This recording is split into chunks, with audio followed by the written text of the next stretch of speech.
Hey guys, what's up? Chief Pat here, and today bringing you guys a brand new Clash Royale video, and today we're going to be going for another 12-win chest on my main Chief Pat account inside of a Grand Challenge, and currently we are 9-1. Now, I started off this Grand Challenge with 9 straight wins before suffering my first loss before I started recording, and actually I had won 28 straight challenge battles going back to my 2 previous challenges, which is absolutely ridiculous. 28 straight wins anywhere, especially inside of challenge mode where I had completely even card levels the entire time, is pretty awesome, and I felt pretty good about it before suffering that last defeat. So let's go ahead and see if we can go for our third straight 12-win chest on this account. You guys have seen the 2 previous videos I posted where I got a 12-win chest there as well, and I want to make sure I get 3 straight. I'm 9-1 right now, and I'm feeling pretty good about my chances. Now, meanwhile, this was a really awkward start to the game. I had a Ice Wizard Mega Minion push down the right-hand lane, and he had a Mega Minion Goblin push down the left. Honestly, I made a 1 elixir profit from that, I think, as well as I got like 60 damage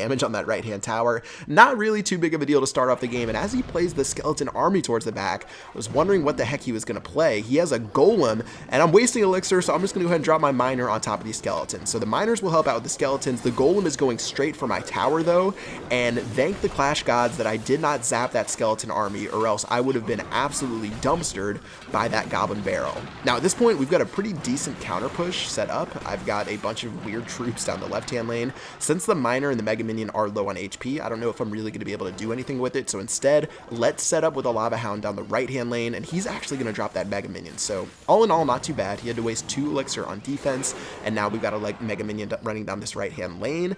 As that Mega Minion dies, he actually has those goblins, and I'm going to freak out and play my minions, but honestly, I shouldn't have played anything. I should have played those minions behind my Lava Hound, and now those minions are going to run to their eventual death.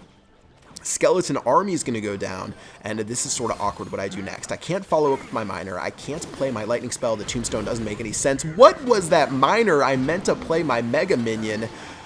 Really sloppy to start to the game right now. I wasted 1 elixir when he played his golem on offense. Then, as you can see, I played my miner instead of my Mega Minion, which was just really stupid. I guess the miner helped out against the golem, but really that was sort of a bit of a fail. And all in all, towards the end, as we make our way, or he makes his way towards our tower on defense, there goes the goblin barrel. I'll have to use an Ice Wizard to defend. The minions are going to help out against that Mega Minion, and as these skeletons run down, we're going to just keep killing those skeletons over and over again. He will get a little bit of damage off on the tower, but still, things could be way worse. We haven't played our game just yet. We've been playing his game, and now it's time to flip it right onto his head and see if we can pull out a massive push down this right-hand lane. So Lava Hound is down. Mega Minion is now behind the Lava Hound. No more miners behind our Lava Hound, minions behind that Lava Hound right there, miner towards the very back. I'm going to drop the good game right here because I think this one is pretty much over. He has nothing to defend me. Lightning spell is going to kill his Mega Minion, as well as the Lava Hound's going down on the tower. Zap on the tower, and with 8 seconds left in this battle, all he can do is watch as this right-hand side of the map gets absolutely destroyed by the Lava Hound. Goblin Barrel's going down as well, but that's just going to be a tad bit too late, and it will wrap up the end of the game. So good game against Toby McClash. It actually came down pretty close to the end. 140 cards and 2,700 gold gave us our 10th win inside of the Grand Challenge, and let's go ahead and see if we can make it win number 11. Now, hopping into the next battle, I actually had a big issue with recording to where it wasn't recorded, and it actually cut out half of the battle after that.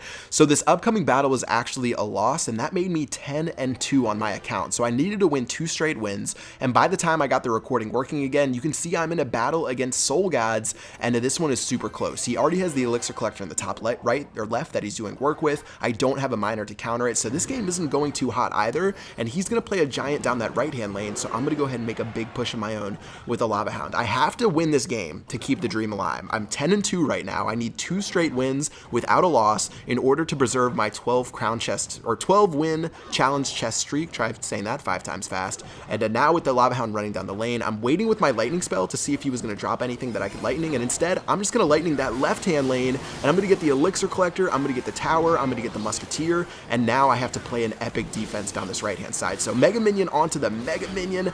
They're going to end up canceling each other out. The Mini P.E.K.K.A. will get 1 hit off of my tower, but with the Lava Hound blasting his tower down, I'd say that's a pretty fair trade. Princess will die to the miner right there. Lava Pups will take that Mega Minion low, and now we've damaged his tower pretty severely in the left-hand lane, and I feel like now that we're in double elixir, we have a massive advantage. Just my deck works so well in double elixir. I really love getting that Lava Hound down, and getting all the support troops behind it. I'm not too worried about his push. I know I can stop it dead in its tracks, and as he drops that princess, I'm going to lightning the princess, the musketeer, and the giant for a massive elixir trade right there. And now we have to defend this right-hand side because he's going to be angry about that lightning spell. He's going to be angry about everything we've been doing to him. Let's go ahead and see if we can stop the push. Everything's going to die. Another tombstone is going to go down to help out. And take a look at the lava hound. The lava hound is completely by itself in the left-hand lane. I've got a miner helping out against that tower. The mega minion's going to kill this musketeer right here. And it looks like the skeleton's actually going to headbutt it to cancel it out. So tower's down. Take a look at that lightning spell. It will blast that tower down in the very corner. That will be the end of the game, and that is win number 11 as we rocket towards that challenge chest. So 190 cards for win number 11 and 3,300 gold. This is where dreams are made of. 11 wins, 2 losses inside of a grand challenge. The last win is so important. It gives you so many cards and so much gold. And it gives you a much better chance of getting a legendary card, 4,500 gold, and 240 cards for our next chest. We have to win this battle. 11 wins, 2 losses, the weight of a winning streak on my shoulders. 1 man, 1 iPad. Let's go ahead and see if we can pull off this win. So 22,000 gold and a little bit over 1,000 cards will be our reward. Hopping in to the final battle, win or lose. Let's search for an opponent. It does take a decent amount of time to find an opponent on the 12th and final battle. Sometimes I have to skip through it, fast forward through it, but I'm just going to let this one roll. We need win number 12. Who knows what type of deck we're going to face against to get this W. I'm praying it's one that's really counterable by my deck. And finally, we match up with Starry from 02414, who will be our final opponent in this grand challenge. All right, let's go ahead and start with the tombstone in the center. Really not a great starting hand from us. We don't have our lava hound just yet, and we don't even have our lava hound in queue after playing our tombstone, so definitely not the start that I wanted. This is really awkward now. I don't have my ice wizard. I have to play the mega minion. Definitely suboptimal, and I don't even have my lava hound yet. This is just such a terrible start to the game. I have to lightning down this bowler and the tombstone, which is so awkward. Right now, what I need to do is I need to play the best I can, try to only take a couple hundred damage onto my towers, and if I can do, or onto my right-hand tower, and if that happens and I don't mess up too bad, I'll feel good going into the rest of the battle. So we killed the mega minion, we killed the bowler. Musketeer is going to be running down the lane. I'm assuming he might have a giant, because the giant bowler musketeer combo is so popular. We have to stop this push. So as soon as that musketeer gets distracted by the skeletons, mega minion's going to go down, and the mega minion will kill that musketeer. The skeletons are helping out against this giant right here.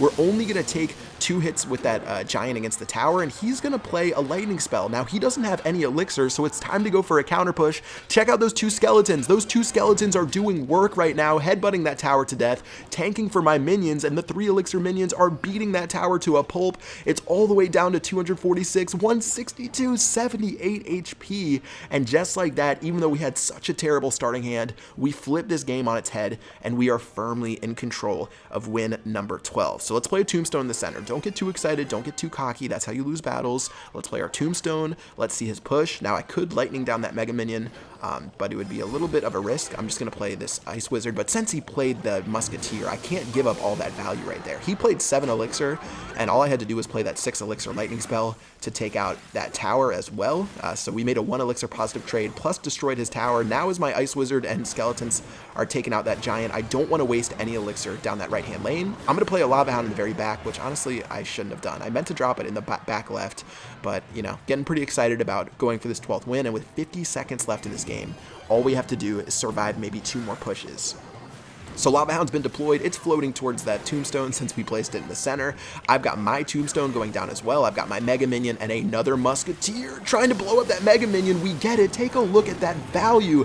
That should pretty much be the end of the game. I can't believe that I got all 2 of those, or I got both of those inside of that lightning spell, including the tower. He's going to play a bowler. The bowler cannot bowl any of my air troops. He will start taking out those skeletons, but take a look. We have so many supporting troops around that Lava Hound. Everyone's nightmare. The Zap spell is going to help out against both the tower as well as the bowler. And guys, that will be the end of the 15th battle inside of this, or the 14th battle inside of this grand challenge. We ended up going 12-2 and clutching out the final 2 battles and pulling out a 12-win chest. Now, you know what would be great? We've had plenty of grand challenge chests. We've never gotten a single legendary card ever.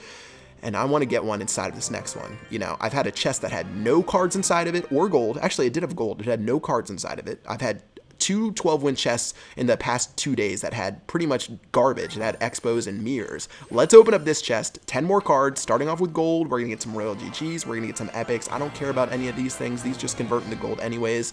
I'm sure my clan members will be glad I can donate more musketeers, expos, mega minions, legendary lava hound. That is a perfect cap off to this video, giving me the legendary card that I've been using the most lately, and one that has been dominating both the leaderboards as well as the challenge mode. So that's going to do it for this video, guys. I hope you guys enjoyed it. It feels really good to clutch that victory. In the end, that is my third straight Grand Challenge win. One of them I went 12-0, the other one I went 12-1, and the final one, which you guys just witnessed right now, I went 12-2. That feels awesome. I also had 26 straight challenge wins in the middle of that. I'm feeling pretty good going into the YouTube tournament, going into the King's Cup Challenge. I feel like I've been getting a lot of wins. Of course, you guys don't see me a lot on the leaderboards. That's why I like to show you these challenges, because I don't play the leaderboards, because I don't believe in all the win trading and nastiness that goes on there. I'll talk more about that in a video. I can't believe it's been 10 months since Clash Royale came out, and the win trading still has not been dealt with. I mean, it's a broken record at this point. But I'm happy to show you guys some great plays inside of the Grand Challenges, and that's what happened. So yeah, that's going to do it for this video. I hope you guys enjoyed it. Until next time, I will see you guys later. Peace out.